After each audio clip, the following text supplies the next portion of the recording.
Radio Module et les initiatives dans les monts du Lyonnais, c'est sur Made in Module. Bonjour, bienvenue à toutes et bienvenue à tous. Aujourd'hui, je reçois Bernard Junet, qui est le président du CIVOM de la Giraudière. Bonjour Bernard. Bonjour Stéphane. Alors Bernard, dites-nous en quoi vous faites bouger les monts du Lyonnais depuis l'AGI.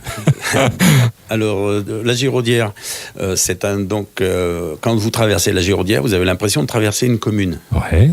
Et en réalité, ce n'est pas une commune. Ça a la couleur, l'odeur d'une commune, mais ce n'est pas une commune. C'est pas une commune. Alors, qu'est-ce que c'est ? Alors, c'est un gros hameau, une agglomération, qui est située exactement à l'intersection de 3 autres communes, Besnay, Brussieux et Courzieux. D'accord. Pour gérer, comme c'est un hameau très important, pour gérer cette agglomération, on a donc créé dans les années 70 un CIVOM, un syndicat à vocation multiple, qui joue le rôle d'un conseil municipal. C'est-à-dire qu'il y a 12 membres, 4 de chaque commune, et lors des élections municipales, on élit le président et 2 vice-présidents pour représenter chaque commune. D'accord, donc vous n'êtes pas le maire d'une commune, vous êtes le président d'un CIVOM.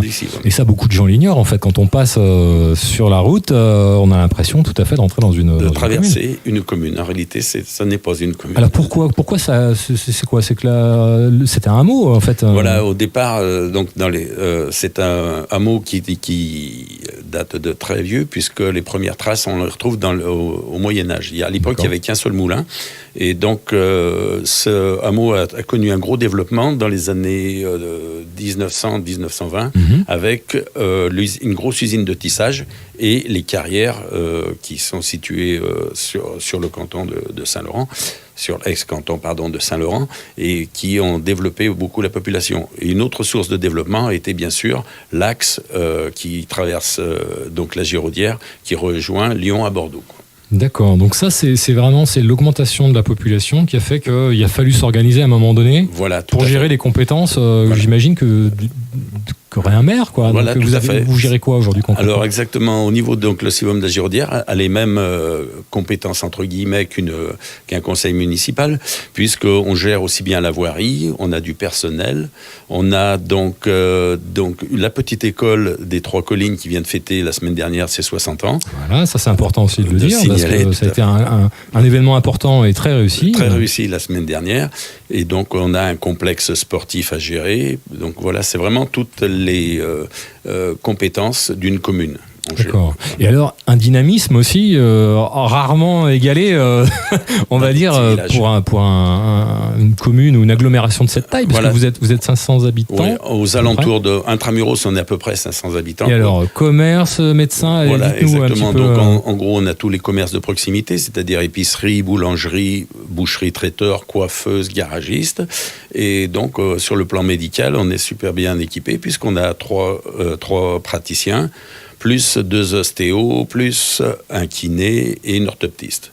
Voilà, donc c'est très complet comme pour 500, prestation. Tout ça regroupé sur une agglomération de 500 habitants. Voilà, tout à fait. Regroupé justement à l'heure du regroupement des communes, aujourd'hui, est-ce que c'est encore opportun, un CIVOM et on va dire ce type de fonctionnement à l'heure où pas mal de communes commencent à se regrouper ? Voilà, donc on avait une échéance en 2020, normalement les syndicats devaient disparaître, et on a eu donc l'assurance au niveau de la préfecture que tant qu'on aurait les compétences qu'on a aujourd'hui qui sont très diverses et variées, donc il n'y a pas de problème et que le CIVOM pourrait perdurer sans problème, quoi.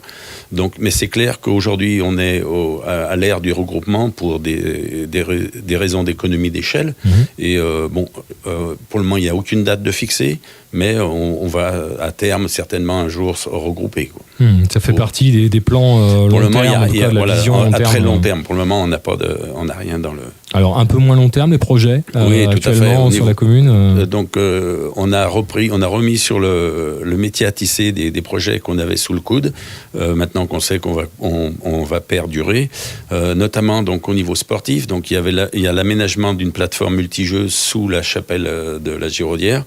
Et donc un aménagement aussi qui est encore en cours d'étude au niveau de transformation du terrain principal en synthétique, en l'équipant d'un terrain synthétique. Donc là, on parle de football. On parle de football. Et avec des chiffres, alors là, tout aussi impressionnant. On a un peu préparé, vous m'avez dit un nombre impressionnant de licenciés de football. Donc le FCG compte environ 200 200 licenciés, c'est pas une erreur pour 200 licenciés pour 500 habitants. Bon, ils ne sont pas tous uniquement du centre-ville, ils viennent surtout de Brucieux et de Courzieux. Mais vous êtes un vrai centre d'attraction par rapport à ça. Donc des projets de réhabilitation, de construction ou d'aménagement. Au niveau sportif. Et au niveau médical, puisque on est en train d'essayer de rechercher des locaux plus adaptés pour regrouper tout le corps médical. Vos 3 praticiens. 3 praticiens plus le périmédical. Très bien. Eh bien, écoutez, on voit que ça bouge à la Giraudière. L'AGI, comme on dit. Merci en tout cas d'être venu nous parler de cette agglomération. On le saura désormais, c'est pas une commune. Merci d'être venu jusqu'à Souzy. Merci à vous. Présenter tout ça. Et puis moi, je vais souhaiter à tous les éditeurs une très très belle journée à l'écoute des programmes de Radio Module. À bientôt, à la semaine prochaine. Au revoir. À bientôt, au revoir.